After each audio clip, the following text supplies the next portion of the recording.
chers amis. Dans nos entretiens précédents, nous avons réfléchi sur le mystère de la Trinité. Nous avions vu que Dieu étant amour de toute éternité, il ne pouvait être solitaire, puisque pour aimer, il faut au moins être deux. Essayons maintenant de saisir comment cela est possible. Aujourd'hui, nous réfléchirons sur le Fils de Dieu. Dans le Credo, nous proclamons « Je crois en un seul Seigneur, Jésus-Christ, le Fils unique de Dieu, né du Père avant tous les siècles. Il est Dieu né de Dieu, lumière né de la lumière, vrai Dieu né du vrai Dieu, engendré, non pas créé, de même nature que le Père. » Qu'est-ce que cela veut dire? Pour répondre à cette question, nous partirons comme d'habitude de la révélation dans l'Écriture sainte. Dans le Nouveau Testament, plusieurs passages sont à l'origine de ce que nous disons dans le Credo.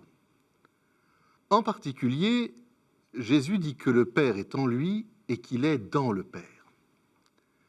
Saint Paul affirme par ailleurs que le Christ est l'image du Dieu invisible. Et dans la lettre aux Hébreux, il est écrit que le Christ est le resplendissement de la gloire du Père, l'effigie de sa substance. Enfin, saint Jean désigne Jésus comme étant le Verbe. Ce mot « verbe » est la traduction française du mot latin « verbum », lui-même traduisant le mot grec « logos ». Et ces trois termes désignent à la fois la parole, la pensée et le concept. Ainsi, l'Écriture nous indique une voie pour mieux pénétrer le mystère du Fils, l'image, la pensée. Toutes les deux sont produites par l'Esprit quand il pense. Or, nous savons que Dieu est pur esprit, que nous-mêmes, nous avons un esprit, et que nous sommes à l'image de Dieu. En réfléchissant sur l'esprit humain et en faisant le parallèle avec Dieu, nous pourrons donc accéder un peu à son mystère. Nous verrons ainsi que croire à la Trinité n'est pas irrationnel. Quand l'esprit pense à quelque chose, il se le représente, il se le conçoit, il s'en fait une idée.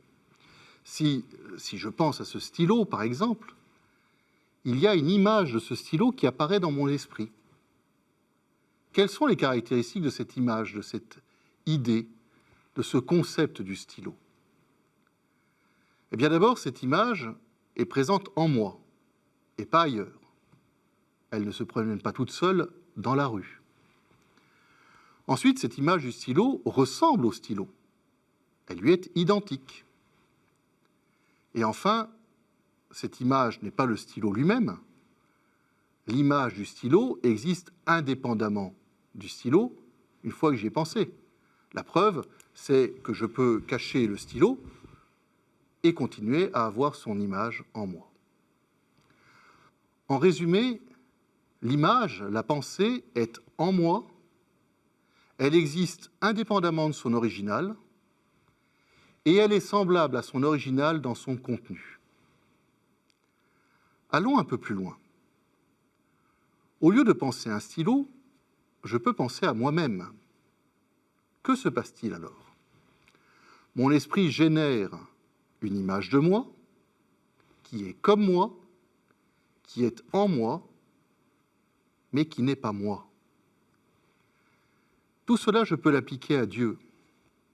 Quand Dieu se pense lui-même, il génère une pensée.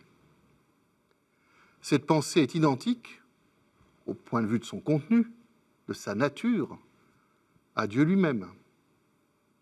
D'autre part, cette pensée est en Dieu. Elle n'existe pas en dehors de lui. Et en même temps, cette pensée est autre dans son existence.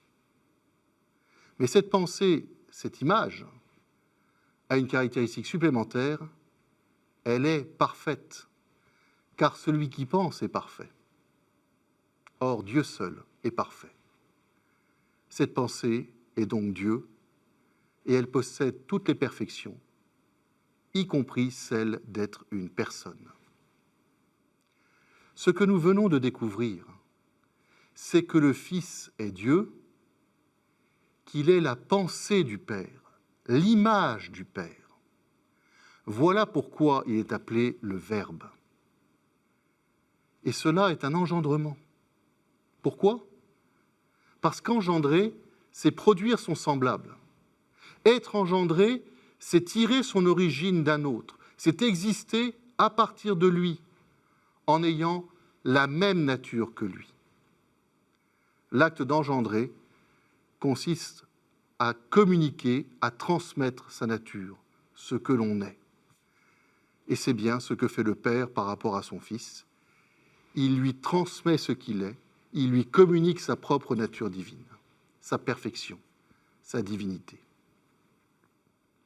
Et cela ne se passe pas dans le temps, comme si le Père avait pu exister sans le Fils.